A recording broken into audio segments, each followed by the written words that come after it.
Resources, inspiring interviews, business practices, and practical advice to take your art career to the next level. Join Sergio Gomez in today's Artist Next Level and get ready to take control of your career.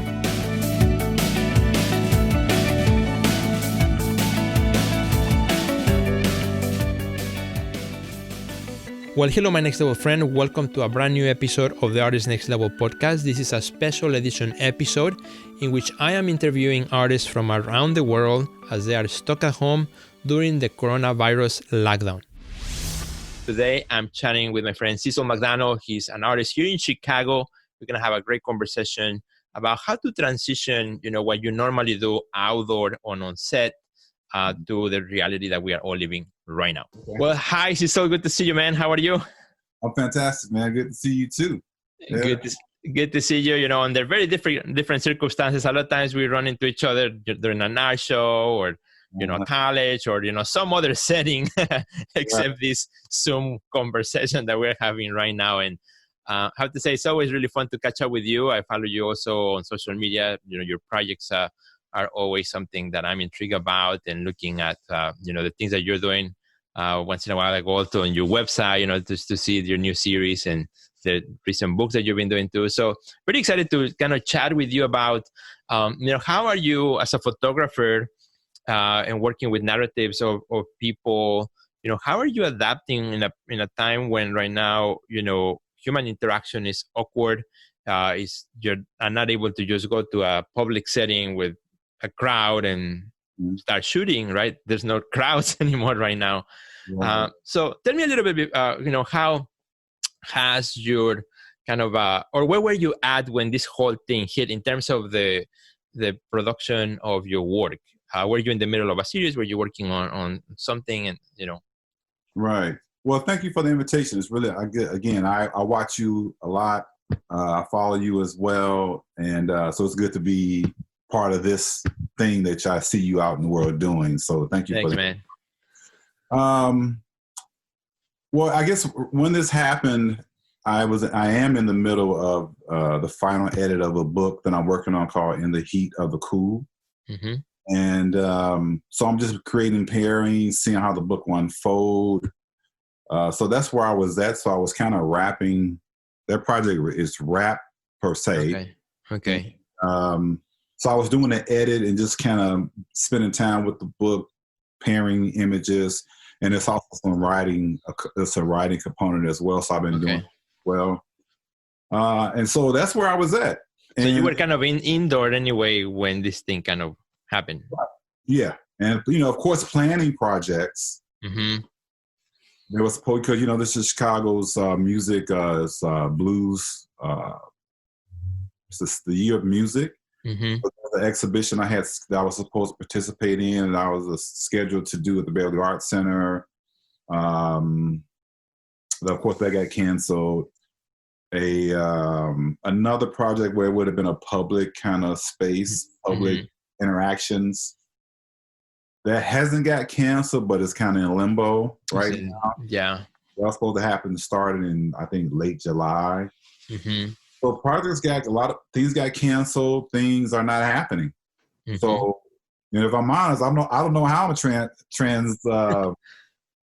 translating or transforming or how do I trans into something else? Right. I've been thinking about that a lot. Like, what's next? Even my teaching. I do a lot of teaching, but even having to teach through Zoom, and we're very much in the room with images and on the wall, different size images. So now everything's the size of the other screen I'm looking at. Yeah. And so that's been interesting as well. So you know what, Sergio, I think it's too new. It's too new for me to know right now. Yeah. But I'm interested in how things are still happening. I see the call to do a commission for a portrait. And so I'm thinking, and I'm trying to figure out, like, what does that look like? Does that mean there's a certain distance? I know it would have to be. Right. Yeah, kind of trying to figure out all those dynamics of something that otherwise you never thought about all of a sudden now. And actually before the chat, we were talking about those relationship dynamics of, if you go to a place and someone, do you get close? Do you stay farther away? When you go to your studio and like there are other people maybe around, what do you do, right? And like those things kind of cross your head really quickly, and kind of teaching us to negotiate our spaces. We were chatting a little bit about that, and maybe this kind of transitions to, because I was really looking at your series. I think it's called In the Company of Black, where it's a really beautiful series. I love those photographs, those images, and they're mostly like indoor settings, and a lot of them are in the home setting. It just kind of like it touched me so quickly of the, in stay at home kind of that we are all experiencing in like behind the scenes of home situations. Tell me a little bit about that series. I really love that series. And how do you see that also as a component of kind of what's happening today, even though you did not plan it that way, right? Because this was done pre-pandemic, but... Exactly. And much like the series I'm working on now, In the Heat of the Cool, which is all about nightclub culture, dance culture, music culture, where the work takes place because bodies are in space and with music. And so In the Company of Black is all about how we live our lives at home. And where's the drama in that? Can I create drama? Through photography, like where's the drama in that? So I like how, and I've often talked about this with my classes, how photographs need time to deepen and to develop. And so what happens is the world continues, history forces us to look back at stuff that we did, and like what you said, we didn't have any intent. Right. We'll be speaking to history like that. And so I just think it's interesting that those photographs, and I don't know if I had thought about In the Company of Black till you just mentioned it. What does it mean now to be, kind of held up in your own space with the people that you love, or in a space by yourself? And what does that mean now? And I think my photographs are inadvertently commenting on that. Like, how do we share our spaces? What does that look like? And so, like I said, I do have a commission coming up. And so I'm trying to navigate what does that look like and how would that, because I'll be feeling different about myself in that space, because I don't live by myself. I live with my family. Right. And when you're out, you have to think about that. Right. Very different than if you were single, you may not think about it as much, but there are all these other people who you are going to come in contact with. Right, right. So I wish I had a more definitive answer, but it does jive with my idea and notions around photographs needing time to develop, and they become better over time. Particularly since we're in a society where we consume photographs, constantly. Yeah. What does it mean that a photograph can take on a different meaning than when we first created it? Exactly. Right. And so what's happening in society now is making In the Company of Black even more relevant. All right. I can say that about my own work. Right. Yeah. Yeah. I think lead that to historians and critics, but I can say that the body of work I made started in 2006, 2005. Yeah. I think what's happening in the world today has really made those photographs mean more. Mean different things. And I think they can provide fodder for other artists to kind of look at and think about that as well. Right. And it's so interesting how, now we can look back at those photographs and how by looking back, we also can look at the future, right? Which is so interesting. So it kind of inhabits both notions of the past. Is that something that happened before? There's an action that took place in a room with a certain individual and you behind the camera.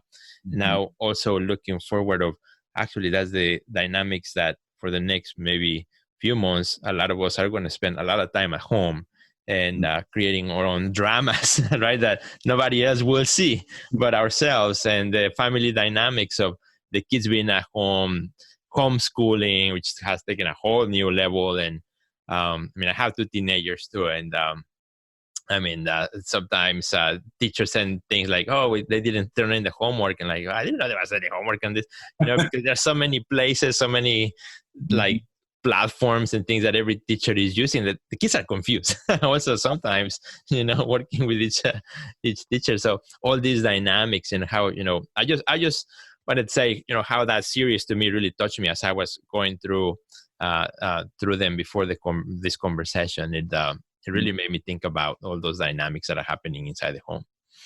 So tell me a little bit about the book, which is something that I assume you can still move on with that project because you can, you're working from your computer on that. And tell us a little bit about the book and when is the release?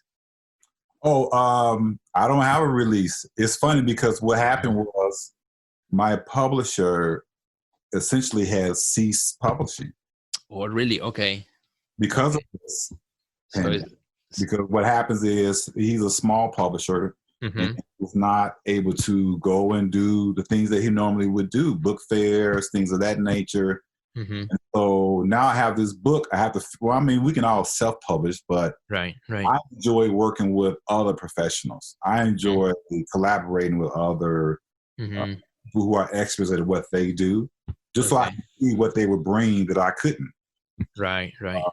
So it's called The Heat of the Cool, about nightclub culture, dance culture. Actually, it's a body of work that I started before in the Company of Black. It was the body of work I used to get in grad school at Columbia College, Chicago.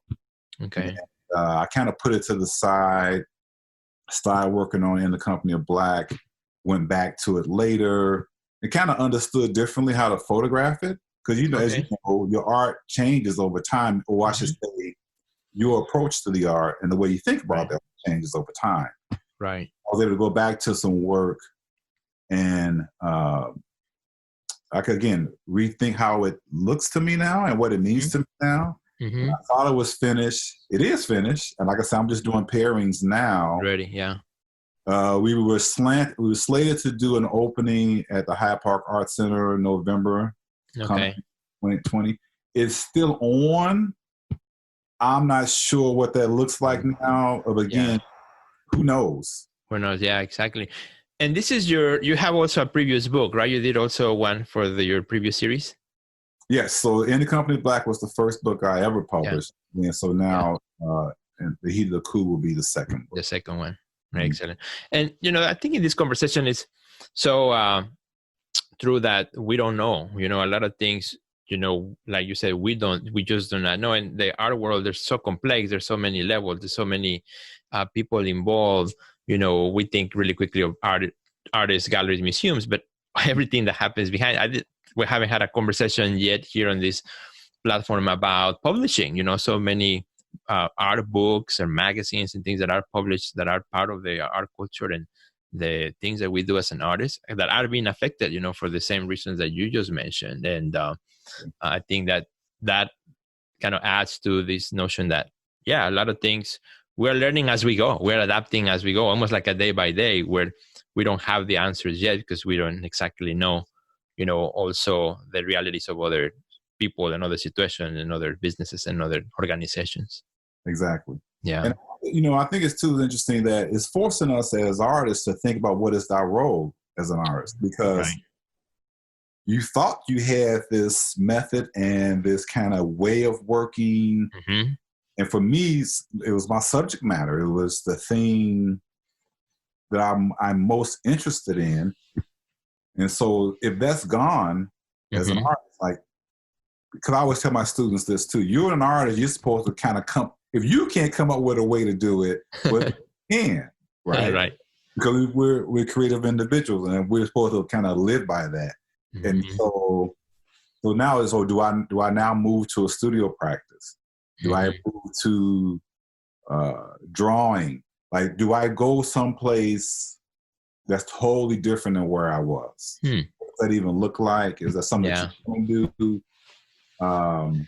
But it is I am doing I want to participate in the terrain. I am going to do an installation in front of my house. Oh, okay. So the terrain exhibitions. Yes. Yeah. But I do that in order to photograph it though, right? So the installation is always about the photograph. Yeah. So I'll be doing those type of things, and I have been doing those types of work, but I don't know if the people, my public knows me for that. And you probably know this too. Right. It's hard for an artist to get pulled out of the thing that people think they know you for. Right. Exactly. Right. They know this work is your work. Right.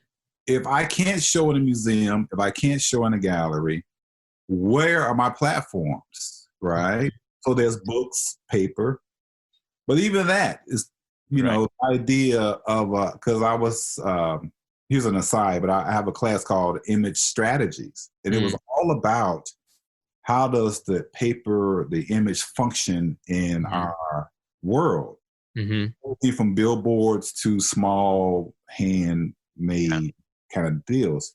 And so that class essentially would not be taught in its present condition now, right? Right. So essentially a class that I told the class, it kind of became obsolete overnight. And so that's why I really started to think about my social media platform. So, okay, so I'm not going to hold back these things I'm making because I thought I would be showing them in a different context. So maybe Instagram is now my context. Right.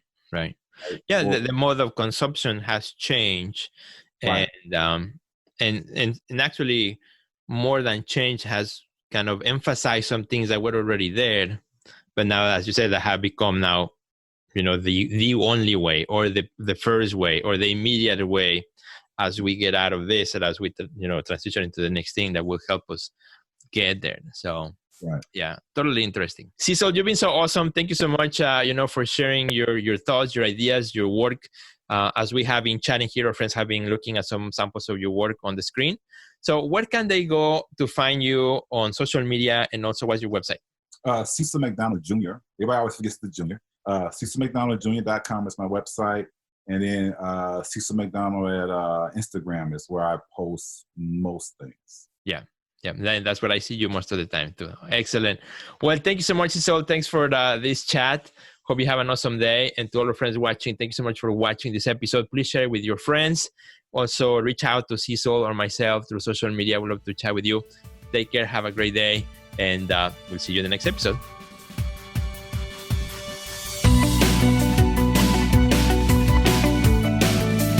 Check out our website at www.theartistnextlevel.com, where you will find our podcast library, learn about our upcoming webinars, find resources relevant to your career, and much more.